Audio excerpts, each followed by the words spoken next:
ನಮಸ್ತೆ ವೀಕ್ಷಕರೇ, ನಾನು ನಿಮ್ಮ ಪ್ರೀತಿಯ ರಾಜಶೇಖರ್. ನೀವಿನ್ನೂ ನಮ್ಮ ಚಾನಲನ್ನು ಸಬ್ಸ್ಕ್ರೈಬ್ ಮಾಡಿಲ್ಲ ಅಂತಂದರೆ ದಯಮಾಡಿ ನಮ್ಮ ಚಾನಲನ್ನು ಸಬ್ಸ್ಕ್ರೈಬ್ ಮಾಡಿ, ಬೆಲ್ ಐಕಾನ್ ಪ್ರೆಸ್ ಮಾಡಿ, ಹಾಗೆ ಶೇರ್ ಮಾಡಿ. ಈಗೇನು ಮಾಡ್ತಾ ಇದ್ದೀಯ? ಆಟೋ ಈ ಕೇಸ್ ಯಾವುದೂ ಇಲ್ಲ, ಇನ್ನೂ ಯೋಗ್ಯ ಇದ್ದಂಗೆ ಕಾಣಿಸ್ತದೆ. ಮಾಹಿತಿ ಕೊಡ್ಬೇಕಲ್ಲ, ಮಾಹಿತಿ ಅದು ಕೊಡ್ಬೇಕಲ್ಲ. ಇನ್ಫಾರ್ಮೆಂಟ್ ಆಗಬೇಕಪ್ಪ.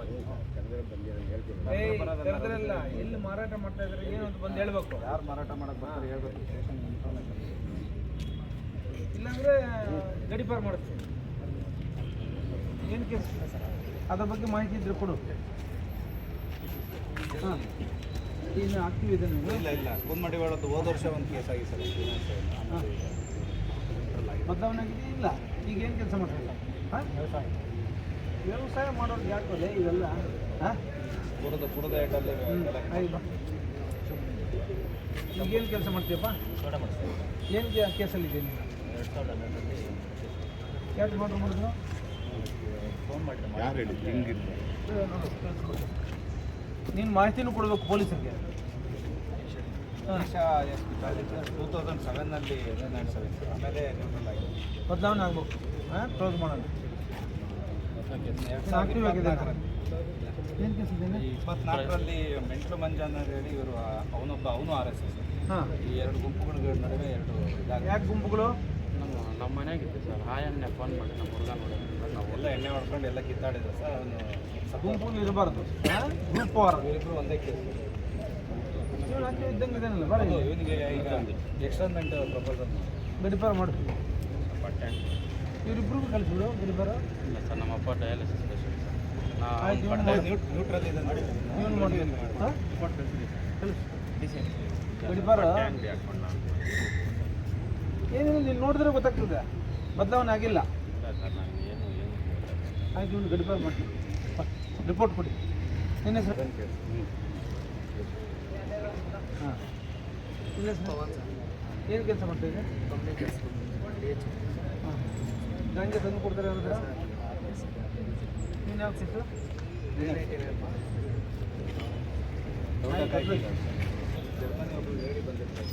ಕುಡಿದು ಬಿಟ್ಟಿದ್ದೀರಾ? ನೀನು ಕುಡಿತೀನ? ಯಾಕೆ ಆ ಥರ ಮಾಡಿದೆ? ಮಾಡಿದ ತಪ್ಪಾನೆ. ಇದು ಪ್ರಪೋಸಲ್ ರೆಡಿ ಮಾಡಿದ್ದೆ ಕಳಿಸಿ. ಶಂಭು ಅಂತ NDPS.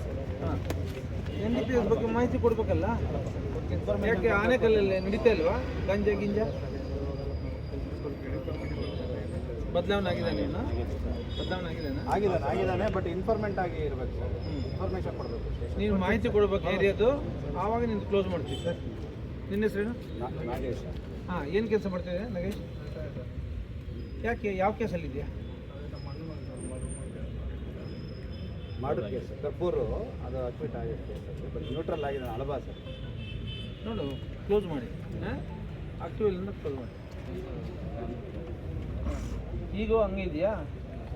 ಬದಲಾವಣೆ ಆಗಿದೆಯಾ? ಬದಲಾವಣೆ ಆಗಿದೆ ಸರ್. ನ್ಯೂಟ್ರಲ್. ಯಾವ ಊರು? ಚಿಕ್ಕನಹಳ್ಳಿ ಅಂತ. ಏನು ಕೆಲಸ ಮಾಡ್ತೀಯಾ ಈಗ? ಯಾವ ಕೇಸಲ್ಲಿ? ಸುಮಾರು ಕಿಲ್ಲರ್. ಇವನು ಎಕ್ಸ್ಟೆಂಡ್ ಮಾಡಿದ್ದೀನಿ. ಎಕ್ಸ್ಟೆಂಡ್ ಮಾಡಿ. ಹಾಂ, ನೀನು ಫಾರ್ಮ್ ನೀನು ಯಾವ ಕೇಸಲ್ಲಿ ಇದ್ದಪ್ಪ? ಹಾಂ, ಮರ್ಡರ್ ಮಾಡಿದ್ದಪ್ಪ, ಸರಿನಾ?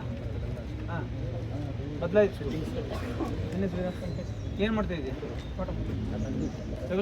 ವ್ಯವಸಾಯದವ್ರಲ್ಲಿ ಯಾಕೆ ಯಾವ ಕೇಸಲ್ಲಿದೆಯಾ? ನೀನು ಜೊತೆಲಿದ್ದೀರಾ? ಇವರು ಫ್ಯಾಮ್ಲಿದಾ? ಈಗೇನು ಆಕ್ಟಿವ್ ಇಲ್ಲ? ನ್ಯೂಟ್ರಲ್. ಚೆನ್ನಾಗಿರೋ ಮಾಹಿತಿ ಕೊಡು. ಏನಾದರೂ ಅಪರಾಧಗಳು ನಡೆದರೆ ನಿಮ್ಮ ಒಳ್ಳೆಯತನ ನಮಗೆ ಕಂಡು ಬಂದು ನಾವು ನಿಮ್ಮದು ರೌಡಿಸ್ಟ್ ಕ್ಲೋಸ್ ಮಾಡ್ತೀವಿ. ಅಲ್ಲಿವರೆಗೂ ಮಾಡೋದಿಲ್ಲ. ನಿನ್ನ ಹೆಸರೇನು? ಆಯ್ತು. ಹಾಂ, ಮೆಂಟ್ಲು ಮಂಜು ಅಂತ ಅವನು RSS. ಹಾಂ, ಆ ಕೇಸಲ್ಲಿ ಸರ್ ಒಂದೇ ಎಕ್ಸ್ಟರ್ಮೆಂಟಿಗೆ ಅವನು ಬಂದಿದ್ದೆ. ಅವ್ನು ಮಾಡಿದ್ದೀವಿ ಸರ್. ಯಾಕೆ ಮತ್ತೆ ಬದಲಾವಣೆ ಯಾಕೆ ಆಗಿಲ್ಲ? ಬಟ್ಟೆ ಅಂಗಡಿ ಹಾಕೊಂಡು ಅನ್ನ ತಮ್ಮದ ನೀವು? ನಾನು ಡ್ರೈವಿಂಗ್ ಹೋದರೆ ಇವನು ನಮ್ಮ ಅಪ್ಪನ ಕರ್ಕೊಂಡು ಡಯಾಲಿಸಿಸ್. ಪರವಾಗಿಲ್ಲ ಬರ್ತಾನೆ. ಆಯಿತು, ಮಾಹಿತಿನೂ ಕೊಡಬೇಕು, ಬದಲಾವಣೆ ಆಗಬೇಕು. ಸಬ್ ಡಿವಿಷನಲ್ಲಿ ನಮ್ಮ ಸ್ಟೇಷನ್ ರೆಕಾರ್ಡ್ಸ್ ಪ್ರಕಾರ ಯಾರ್ಯಾರು ರೌಡಿ ಅಸಾಮಿಗಳು ಅಂತ ನಾವು ರೌಡಿ ಶೀಟ್ ತೆಗೆದಿದ್ವೋ ಅವ್ರನ್ನೆಲ್ಲ ಕರೆಸಿ ಅವರ ಪ್ರಸ್ತುತ ಚಲನವಲನಗಳು ಏನು ಕೆಲಸ ಮಾಡ್ತಾ ಇದ್ದಾರೆ, ಅವ್ರ ಮೂಮೆಂಟ್ಸ್ ಏನು ಅನ್ನೋದ್ರ ಬಗ್ಗೆ ತಿಳಿದು ನಿಮ್ಮ ಬಗ್ಗೆ ಯಾವ ರೀತಿ ಕ್ರಮ ಕೈಗೊಳ್ಳಬೇಕು ಅನ್ನೋದ್ರ ಬಗ್ಗೆ ನಾವು ಇಲ್ಲಿ ಒಂದು ಪೆರೇಡ್ ಮಾಡಿದ್ವಿ. ನಿಮ್ಮನ್ನೆಲ್ಲ ಕರೆಸಿ ನಿಮ್ಮ ಜೊತೆ ಸಂವಹನ ಮಾಡಿದ್ವಿ.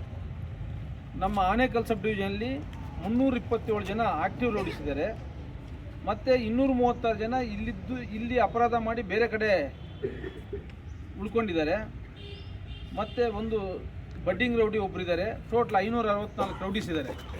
ನಾನು ಈಗ ಏನು ಮಾಡಿದೆ ಅಂತಂದರೆ, ಮೊನ್ನೆ ಪ್ರಕರಣ ಇಲ್ಲಿ ಆಯ್ತಲ್ಲ, ಆ ಹಿನ್ನೆಲೆಯಲ್ಲಿ ಯಾರು ಆಕ್ಟಿವ್ ಇದ್ದಾರೋ ಅವ್ರನ್ನ ಕರೆಸಿ, ಎಲ್ಲರನ್ನೂ ಕರೆಸಿ, ಅಷ್ಟು ಜನ ನಾನು ಮಾತಾಡೋದು ಕಷ್ಟ ಸಾಧ್ಯ ಆಗ್ತದೆ ಅಂತ ಹೇಳ್ಬಿಟ್ಟು ನಿಮ್ಮನ್ನೆಲ್ಲ ಕರೆಸಿದ್ದೀನಿ. ಈಗ ನಿಮ್ಮನ್ನೆಲ್ಲ ಇಲ್ಲಿ ಕರೆಸಿದ್ದಕ್ಕೆ ನೀವೇನು ಏನಪ್ಪ ನಮಗೆ ಏನೋ ಅನಪಟ್ಟಿ ಕಟ್ಟಿಬಿಟ್ಟಿದ್ದಾರೆ, ನಾವು ಹೆಂಗಪ್ಪ ಅಂತ ನೀವು ಯೋಚನೆ ಮಾಡೋದು ಬೇಡ. ನಮ್ಮ ಉದ್ದೇಶ ನಿಮ್ಮನ್ನೆಲ್ಲ ಸತ್ಪ್ರಜೆಗಳನ್ನಾಗಿ ಮಾಡಿ, ನಿಮ್ಮ ಮನಸ್ಸು ಪರಿವರ್ತನೆ ಮಾಡಿ, ಸಮಾಜದ ಮುಖ್ಯ ವಾಹಿನಿಗೆ ನಿಮ್ಮನ್ನು ಕರ್ಕೊಂಡು ಬರಬೇಕು ಅನ್ನೋದು ನಮ್ಮ ಆಶಯ. ಅದಕ್ಕೆ ನೀವು ಸಹ ಪೂರಕವಾಗಿ ಸಹಕರಿಸಬೇಕು. ಈ ದೇಶದ ಸತ್ಪ್ರಜೆಗಳು ನೀವೆಲ್ಲ, ಈ ದೇಶಕ್ಕೆ ಆಸ್ತಿಯಾಗಿರಬೇಕು. ಮತ್ತು ಎಲ್ಲಾದರೂ ಅಪರಾಧಗಳು ನಡೆದಿದ್ದಾದರೆ ಅಥವಾ ಕಾನೂನು ಬಾಹಿರವಾದ ಚಟುವಟಿಕೆಗಳು ನಡೆದರೆ ನೀವು ಈ ಜಗತ್ತಿಲ್ಲಿರೋದ್ರಿಂದ ನಿಮ್ಗೆ ಹೆಚ್ಚಿನ ಮಾಹಿತಿ ಇರ್ತದೆ. ಅಪರಾಧಗಳು ನಡೀತಾವಂತಾದರೆ ಇಮಿಡಿಯೇಟ್ಲಿ ಬಂದು ಪೊಲೀಸರು ತಿಳಿಸ್ಬೇಕು. ಇದು ನಿಮ್ಮ ಕರ್ತವ್ಯ. ಯಾರು ನಿಮ್ಮ ವರ್ತನೆಯನ್ನು ಬದಲಾಯಿಸಿ ಸನ್ನಡತೆಗೆ ಬಂದು ಸಮಾಜದ ಮುಖ್ಯ ವಾಹಿನಿಗೆ ಬರಬೇಕಂತ ಇಚ್ಛಿಸ್ತೀರೋ, ನಾವು ನಿಮ್ಮ ಹೆಸರು ರಿವೀಲ್ ಮಾಡೋದಿಲ್ಲ. ನೀವು ಬಂದು ಡಿಸ್ಕ್ರೀಟಾಗಿ ಅಂದರೆ ಗೌಪ್ಯವಾಗಿ ಇನ್ಸ್ಪೆಕ್ಟರ್ಗೆ ಹೇಳ್ಬೋದು, DSPಗೆ ಹೇಳ್ಬೋದು, ಇಲ್ಲ ನಮಗೊಂದು ಪತ್ರ ಬರೀ, ನಿಮ್ಮ ಹೆಸರು ಬರೀಬೇಡಿ. ನೋಡಿ, ಈ ಎರಡೂ ಗುಂಪುಗಳ ಮಧ್ಯೆ ಈ ಥರ ಇದೆ, ಇದನ್ನು ಈ ಹಂತದಲ್ಲೇ ಚೂಟಿ ಕಾನೂನು ಕ್ರಮ ಜರುಗಿಸಿದರೆ ಅಪರಾಧ ನಿಂತೋಗ್ತದೆ ಅಂತ ಹೇಳಿದ್ರೆ, ಈ ರೀತಿ ನೀವು ಮಾಹಿತಿ ಕೊಟ್ಟಿದ್ದಾದರೆ ನಿಮ್ಮ ರೌಡಿ ಶೀಟ್ಗಳನ್ನ ಪುನರ್ಮೌಲ್ಯಮಾಪನ ಮಾಡಿ ಮುಕ್ತಾಯಗೊಳಿಸಲಿಕ್ಕೆ ನಾವು ಪ್ರಯತ್ನ ಪಡ್ತೀವಿ. ನಮ್ಮ ಸಂಬಂಧ ಹೆಂಗಿರ್ಬೇಕಂದರೆ, ನಮ್ಮ ಪೊಲೀಸ್ ಇಲಾಖೆ ಶಿಸ್ತಿನ ಇಲಾಖೆ. ಈ ಶಿಸ್ತನ್ನು ಕಾಪಾಡಿಕೊಡ್ಲಿಕ್ಕೆ ಅಡಿಪಾಯ ಅಂತಂದರೆ ಅದನ್ನು ವೀಕ್ಲಿ ಪೀರಿಯಡ್ ಅಂತೀವಿ. ಪ್ರತಿ ಶುಕ್ರವಾರ ನಮ್ಮ ವಿಭಾಗ ಮಟ್ಟದಲ್ಲಿ ಈ ಕವಾಯತು ನಡೆಸ್ತೀವಿ. ಸಿಬ್ಬಂದಿಯಲ್ಲಿ ಶಿಸ್ತು ಮತ್ತು ಸಂಯಮ ಕಾಪಾಡಲಿಕ್ಕೆ ಇದು ಬಹಳ ಮುಖ್ಯವಾದದ್ದು. ಆ ನಿಟ್ಟಿನಲ್ಲಿ ನಾವು ಇವತ್ತು ಆನೇಕಲ್ ಉಪವಿಭಾಗದಲ್ಲಿ ಸಿಬ್ಬಂದಿಗೆ ವಾರದ ಕವಾಯತು ನಡೆಸಿ, ತದನಂತರ ಎಲ್ಲ ಸ್ಟೇಷನ್ಗಳಲ್ಲಿ ಇರ್ತಕ್ಕಂಥ ರೌಡಿ ಶೀಟರ್ಸ್ನ ಕರೆಸಿ ಅವರ ಜೊತೆ ಸಂವಾದ ನಡೆಸಿ ಅವರ ಪ್ರಸ್ತುತ ಚಲನವಲನಗಳು ಯಾವ ವೃತ್ತಿಯಲ್ಲಿದ್ದಾರೆ, ಅವರಲ್ಲಿ ಇನ್ನೂ ಅಪರಾಧ ಮನೋಭಾವ ಇದೆಯಾ ಅಥವಾ ಪರಿವರ್ತನೆ ಆಗಿದೆಯೇ, ಮತ್ತು ಆ ಅಪರಾಧ ಹಾಲೆಗಳನ್ನ ಮುಂದುವರಿಸಬೇಕೆ ಅಥವಾ ನಮ್ಮ ವಿವೇಚನಾ ಶಕ್ತಿ ಬಳಸಿ ಅದನ್ನು ಪರಿವರ್ತನೆ ಆಗಿದರೆ ಅವರ ರೌಡಿ ಹಾಲೆಯನ್ನು ಮುಕ್ತಾಯಗೊಳಿಸುವುದು, ಈ ಮೌಲ್ಯಮಾಪನ ಮಾಡಿ ತೀರ್ಮಾನ ತಗೊಳ್ಳೋಣ. ಹಾಗಾಗಿ ಎಲ್ಲ ಸ್ಟೇಷನ್ಗಳಿಂದ ಆಕ್ಟಿವ್ ರೌಡೀಸ್ ಯಾರಿದ್ದಾರೆ ಅವ್ರನ್ನ ಕರೆಸಬೇಕು ಅಂತ ಹೇಳಿದೆ. ನಮ್ಮ ಆನೇಕಲ್ ಉಪವಿಭಾಗದಲ್ಲಿ 327 ಜನ ಸ್ಥಳೀಯ ರೌಡಿ ಅಸಾಮಿಗಳಿದ್ದಾರೆ, 236 ಜನ ಔಟ್ಸೈಡರ್ಸ್ ಇದ್ದಾರೆ, ಒಬ್ಬರು ಬಡ್ಡಿಂಗ್ ರೌಡಿ. ಟೋಟಲ್ 564 ಜನ ಇದ್ದಾರೆ. ಆ ಪೈಕಿ ಈ ದಿನ ಠಾಣಾವಾರು ಆಕ್ಟಿವ್ ಇರ್ತಕ್ಕಂಥ ರೌಡಿಗಳನ್ನ ಕರೆಸಿ ಅವ್ರ ಜೊತೆ ಸಂವಾದ ಮಾಡಿದ್ದೀನಿ. ಮುಂದಿನ ದಿನಗಳಲ್ಲಿ ಎಲ್ಲರನ್ನೂ ಕರೆಸಿ ಎಲ್ರಿಗೂ ಸಹ ನಾವು ಈ ಅಡ್ವೈಸ್ ಮಾಡಿ, ಒಂದು ವೇಳೆ ಅವರು ಆ ಅಡ್ವೈಸ್ಗೆ ಸಹಕರಿಸಲಿಲ್ಲ, ಸ್ಪಂದಿಸಲಿಲ್ಲ ಅಂತಂದರೆ ಅವ್ರಿಗೆ ನೆಕ್ಸ್ಟ್ ಎಕ್ಸ್ಟರ್ನಮೆಂಟು, ತದನಂತರ ಇನ್ನೂ ಸುಧಾರಣೆ ಆಗಲಿಲ್ಲ ಅಂದರೆ ಗೂಂಡ್ ಆ್ಯಕ್ಟು ಕೂಡ ಇನ್ವೋಕ್ ಮಾಡ್ತೀವಿ ಅಂತ ಅವರಿಗೆ ಸ್ಪಷ್ಟ ಸಂದೇಶ ಕೊಟ್ಟಿದ್ವಿ. ಜೈಲಲ್ಲಿ ಇದ್ರು 2 ಗುಂಪುಗಳ ನಡುವೆ ವಾರ್ ನಡೀತಿತ್ತು, ರಿವೆಂಜ್ ಮಾಡ್ತಾರೆ, ಅವರೆಲ್ಲ ಜೈಲಿಂದ ಆಚೆ ಬಂದಿದ್ದಾರೆ. ಆದರೆ ಇವತ್ತು ಪೆರೇಡಲ್ಲಿ ನಾವು ಯಾರು ಕಾಣಿಸ್ತಿಲ್ಲ. ಈಗ ಇಲ್ಲ, ಒಂದು ಟೀಮ್ ಬಂದಿತ್ತು, ನಾನು ಅವ್ರನ್ನ ವಾರ್ನ್ ಮಾಡಿದ್ದೀನಿ. ಈಗ ನಾನು ಎಲ್ಲ ಇನ್ಸ್ಪೆಕ್ಟರ್ಸ್ಗೆ ಹೇಳಿದ್ದೀನಿ, ನಾವು ಶಾಡೋಯಿಂಗ್ ಮಾಡಲಿಕ್ಕೆ ಅಂದರೆ ಜೈಲಿಂದ ಬಿಡುಗಡೆ ಆದ ತಕ್ಷಣ ಸಂಬಂಧಪಟ್ಟ ಠಾಣೆಗಳಿಗೆ ಮಾಹಿತಿ ಬರ್ತದೆ. ಮಾಹಿತಿ ಬಂದ ಮೇಲೆ ಅವ್ರನ್ನ ಶಾಡೋ ಮಾಡಬೇಕಂತ ಹೇಳ್ಬಿಟ್ಟು ನಮ್ಮ ಪೊಲೀಸ್ ಮ್ಯಾನ್ಯಲ್ ಕೂಡ ಇನ್ಸಿಸ್ಟ್ ಮಾಡ್ತದೆ. ಶಾಡೋಯಿಂಗ್ ಮಾಡಲಿಕ್ಕೆ ಹೇಳಿದ್ದೀನಿ. ನಾನು ಅದನ್ನು ಲಿಸ್ಟ್ ಔಟ್ ಮಾಡಿ ಬೆಂಗಳೂರು ಕೇಂದ್ರ ಕಚೇರಿಗೆ ಆ ಜೈಲಿಂದ ಬಿಡುಗಡೆ ಮಾಡೋರನ್ನ ಕರ್ಕೊಂಡು ಬರಬೇಕು ಅಂತ ಸಹ ಸೂಚನೆ ಕೊಟ್ಟಿದ್ದೀನಿ. ಇತ್ತೀಚೆಗೆ ಪೊಲೀಸ್ ಸ್ಟೇಷನ್ ವ್ಯಾಪ್ತಿಗಳಲ್ಲಿ ರೌಡಿಕರಣ ಕಡಿಮೆ ಆಗ್ತದೆ. ಇದರಿಂದಾಗಿನೇ ರೌಡಿಗಳು ಮತ್ತೆ ಆಕ್ಟಿವ್ ಆಗಿ ಮೊನ್ನೆ ಕಿಡ್ನಾಪ್ ಅಂಡ್ ಮರ್ಡರ್ ಆಯಿತು.